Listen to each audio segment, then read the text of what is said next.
नमस्कार, आदाब। आज का शो बहुत ही दिलचस्प है। जैसे आप लोगों को सबको पता है कि महाराष्ट्र में महायुति जो गठबंधन है वो बम्पर जीत कर आई है कि जब खुदा किसी को देता है तो छप्पर फाड़ के देता है। और ये भी कहा जाता है कि जो जीता वही सिकंदर और जो हारा वो आप सबको पता है क्या कहते हैं। तो इस ढंग से जो है सब लोग जानते हैं कि महाराष्ट्र का जो चुनाव है वो दो गुटों में लड़ा जा रहा था। दो गुट थे, एक गुट था महाविकास आघाड़ी और दूसरा था महायुति। तो महाविकास आघाड़ी में आप लोगों को पता है कांग्रेस थी और एनसीपी शरद पवार की और शिवसेना उद्धव ठाकरे की थी। और महायुति में बीजेपी और एकनाथ शिंदे शिवसेना और एनसीपी शरद पवार अजित पवार की एनसीपी। तो इन लोगों ने मिलकर लड़ा, दो गुटों में चुनाव चला और जनता ने जिस ढंग की वोटिंग हुई है, इतिहास से महायुति ने तो इतिहास रच दिया है। ऐसी वोटिंग कभी नहीं हुई।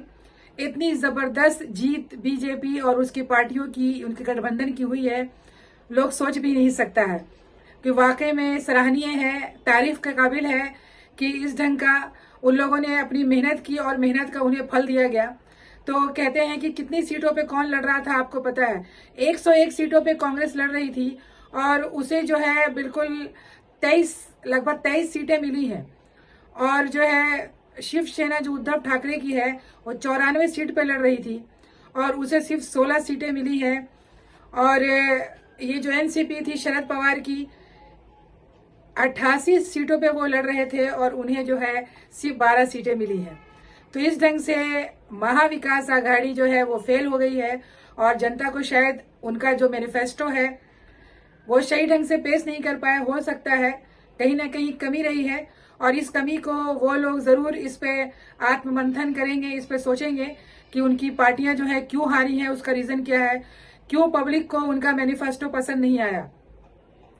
तो इस ढंग से जो है ये महाविकास आघाड़ी जो है बिल्कुल जो है बैक फुट पे चली गई है। और दूसरा जो है महायुति तो आज आसमान छू रही है क्योंकि बीजेपी जो है बिल्कुल 148 सीट पे लड़ी थी और उसमें अपने ही दम पे 134 सीट जीता है। अमेजिंग।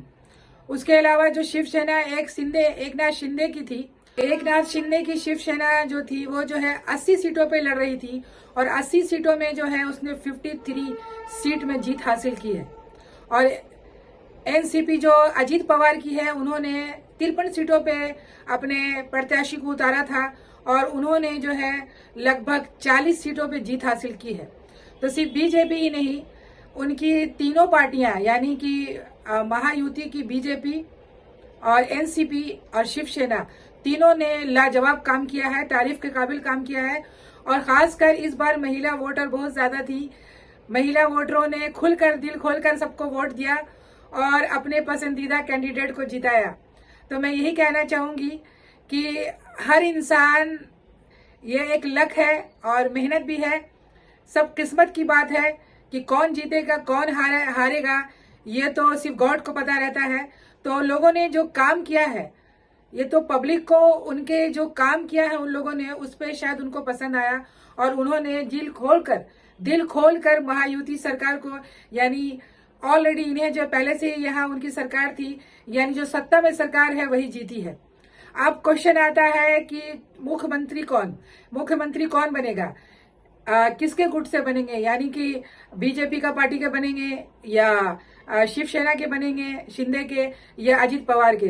तो ये तो उन लोगों में अभी बातें चल रही है कि इनका मुख्यमंत्री कौन बनेगा। पहले तो ये लोग जीत के जश्न मना रहे हैं, इनके जश्न में कमी आएगी, फिर ये लोग बातें करेंगे कि मुख्यमंत्री कौन बनेगा। इन्होंने कहा अपने लोगों से बताया कि शायद वहां दिल्ली से ही इनका चुनाव किया जाएगा, जो आला कमांड है इनके वही इनका डिसीजन लेंगे कि महाराष्ट्र का मुख्यमंत्री कौन बनेगा और चीफ मिनिस्टर कौन और डिप्यूटी चीफ मिनिस्टर कौन बनेगा, ये सब बातें होगी। और वहां झारखंड में तो महागठबंधन ने कमाल कर दिया। वहां पे शिबू सोरेन और उनकी पत्नी ने लगभग शायद 100 सीटों में उन्होंने 53 या 56 सीटों पे जीत हासिल किया है। तो ये भी सराहनीय है। हर जगह किसी का सूरज चमकता है और किसी का डूब जाता है। कहीं कोई जीतता है, कहीं कोई हारता है। ये तो जिंदगी का चक्र है, जिंदगी का रूल है। जो जीतेगा वो हारेगा और जो हारेगा वो जीतेगा। तो इंसान को हमेशा तैयार रहना चाहिए। जीत को एक्सेप्ट करते हो तो हार को भी एक्सेप्ट करना चाहिए। इस ढंग से जो है मैं महायुति की सरकार को बधाई देना चाहूंगी कि इतनी बम्पर जीत में आप लोगों को बधाई हो। धन्यवाद।